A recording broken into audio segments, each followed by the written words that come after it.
1 year ago, I made one of the gutsiest purchases of this channel and traveled 601 miles to pick up what I think is one of the most important pieces of digital photography history.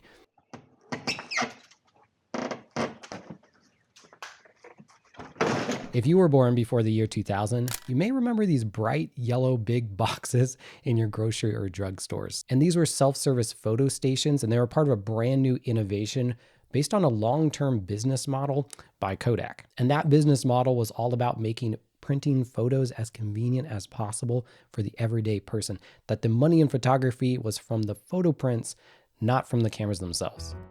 This business model dates all the way back to 1888 with the first Kodak camera.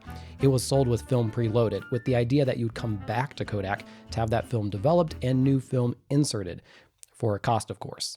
And that only continued with the massively successful Brownie camera that originally only cost $1, with Kodak once again supplying and developing the consumable film for the actual profit. Much later, as photography became more mainstream, Kodak even had these like drive-through film developing kiosks where you could drop off your film, have it developed, get some prints out of it, just making it as convenient as possible to sell prints. That's where the money was. And Kodak took that same bet on digital with this guy.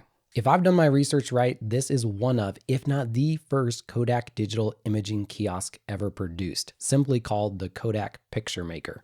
Later models were called the G3, the G4, etc., and they were much fancier.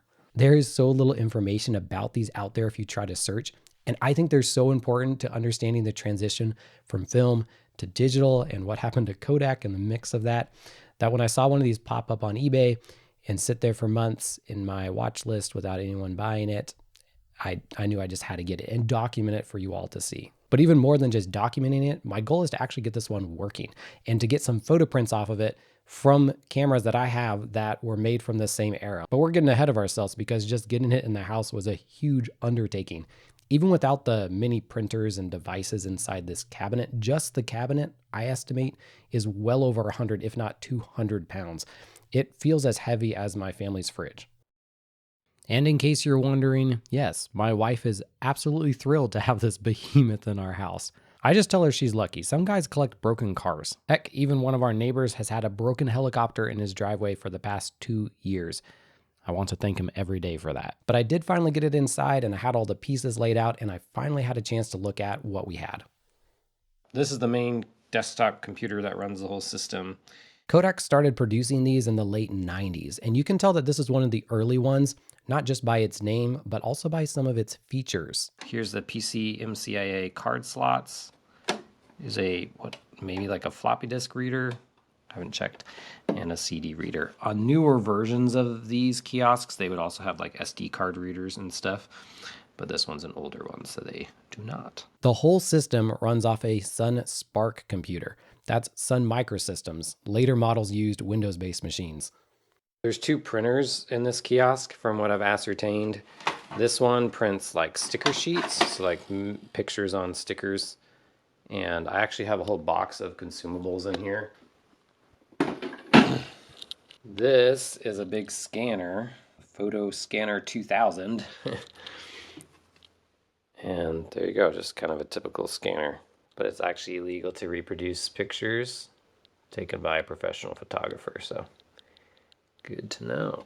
Here's the monitor for the whole machine, the Image Magic PS4 monitor, so it goes with the little computer desktop PS4 one. Touch interface, so I'm guessing this actually does work via touch, which is cool. So I'm excited to give that a try. And this one is Big Betsy, the big printer in the whole unit.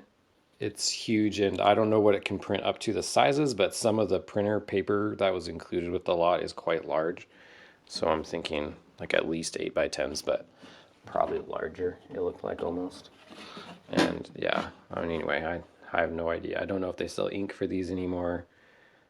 And then there's this, and this is something that doesn't show up on the later models. This is a 35mm film scanner from Nikon, the LS2000, and you could actually take your film negatives to the store because remember, this is 1998 or whatever, and most people are still shooting film, or at least my family still was. And you bring those negatives here and you scan them, touch them up, and print them from this kiosk, which is super neat.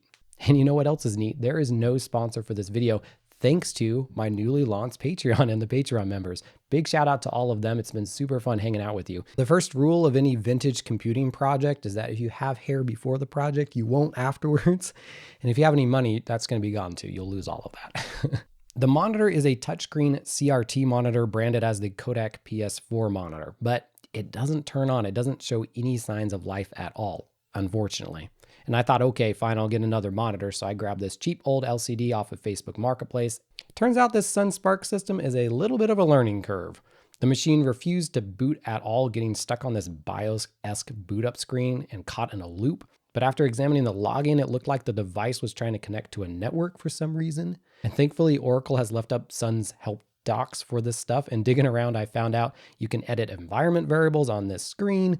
Anyway, long story short, thankfully all I had to do is change a couple of environment variables and now it boots. It just resets every time because whatever the battery inside the unit is dead, so I just have to do this every time I start it up, but it's really not that big of a deal. But it turns out that a touch interface is necessary for this device to even start up all the way. I do have my eyes on another old monitor like this, not an original CRT, but it'll be square.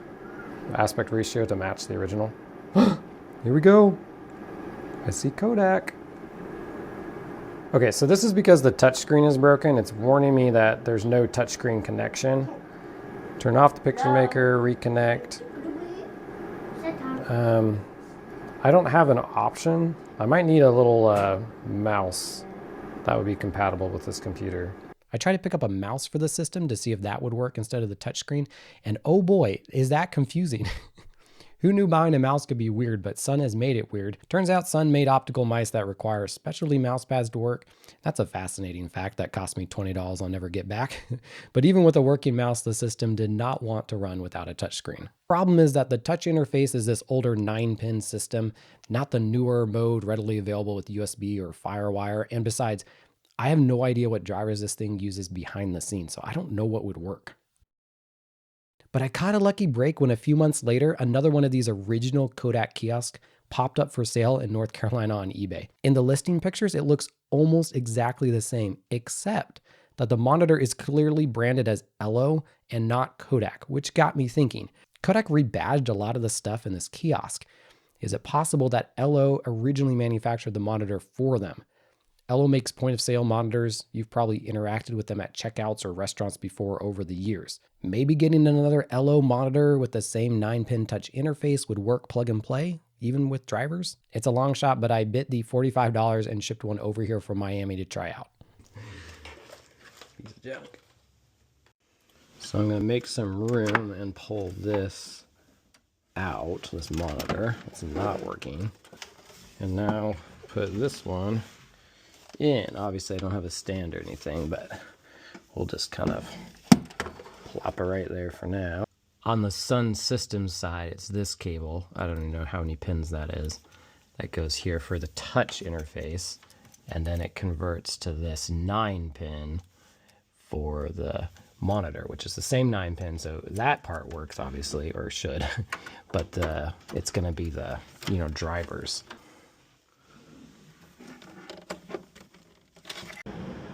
Okay, and here we go. Touch screen anywhere to continue. Yes! Yes! Yeah! Yeah, okay. Yeah, okay, so I don't have the stuff plugged in right now. I'm gonna guess because I don't have the printers plugged in, the scanner and everything, I just don't have options here. So, I'm gonna reboot. I'm going to reboot with that stuff. Thankfully, this monitor seems to use the standard VESA mount or whatever it's called. So even though the back panel is not quite big enough, this I think is going to work. Okay, I actually think that's a doable thing right now. It's not like totally flush, but the old one never really was anyway. And I can see the whole screen. I'll be able to interact with it. It looks like this. It just is a little bit slidey back unless I have that right there. So this is really interesting. Come look at this. Back before we had USB and USB-C and those standards, if we wanted to get multiple devices connected to our computer on a standard interface, we had SCSI, or SCSI, as it's now normally known as. And I was still too young and not tinkering with computers when SCSI was the most popular, so I kind of missed all this, and it's super interesting to learn about and actually see in action, because it does something, it does what USB can do, but it does something that USB, at least I've seen no implementation of USB doing. And that is that you can chain multiple devices together to get to your computer. And let me show you. Okay, so back here you can kind of see that we do not have enough ports for 2 scanners and 2 printers, plus a touch interface and the monitor, etc. So we actually only have 1 cable for both scanners and 1 cable for both printers. And this works because of that SCSI chaining mechanism. So if we follow this scanner cable, goes all the way down and around and back here to our scanner. But then the second cable, if we follow this, it goes all the way up and around to this scanner, the film scanner. So just to clarify, this film scanner is not attached to the computer, is attached to the other scanner, which then the other scanner attaches them both to the computer. And that works the same with the 2 printers. 1 cable for both printers, 1 cable for both scanners. Pretty cool, works like a dream. Now with the whole machine working, let's give it a run through.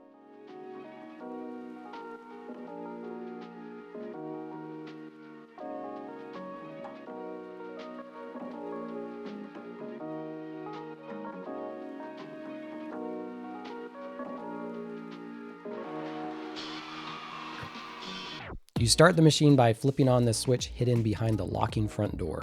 This flips power to the surge protector in the back and everything gets going. The machine takes a few minutes to boot, and in the process it goes through some diagnostic checks, first with the computer and then the devices attached to it.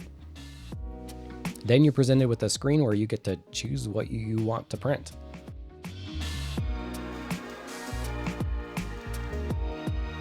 You select any of the print options, and then you're given the choice of where you're getting your files from. Is it from the floppy disk? Is it from the PCMCIA card slot, the CD drive, or film?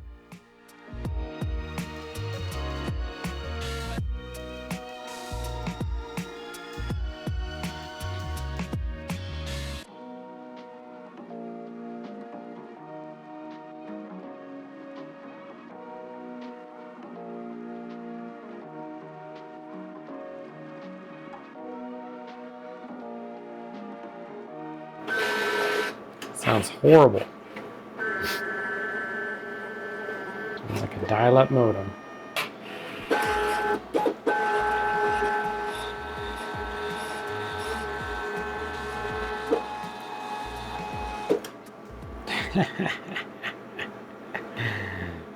Yes.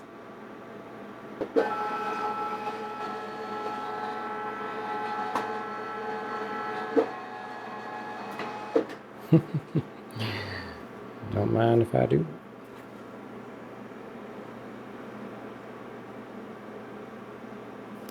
So after it finishes reading from the card, it takes a while, and then it shows the pictures that are on the card. This is one I took on my Sony, that is era appropriate. And then these are from Modern Camera. Recently I just loaded up the JPEGs. It does need JPEGs. And we're gonna test to see if the large printer works. This is what your print will look like. So I wanna make Touch the picture size you want to by make. 10. This is what. Please wait. I wasn't able to get the large printer working all the way. It kept throwing print errors. I replaced a missing spring in it with this 3D printed one. I fixed some other issues, but after every issue I fixed, there was just another one. I think the whole unit needs a deep cleaning for this to work, and that's probably not even worth the time. The small printer does work great though. We didn't get to playing with the film scanner here, but if you're interested in that, follow me on all my stuff, and then we'll see, maybe we'll make another video. If you found a little bit of this history of Kodak interesting, then you should check out this video where I dive into some of these early Kodak DSLRs, which are really, really cool. Check that out. I'll see you over there. And until next time, as always, happy snapping.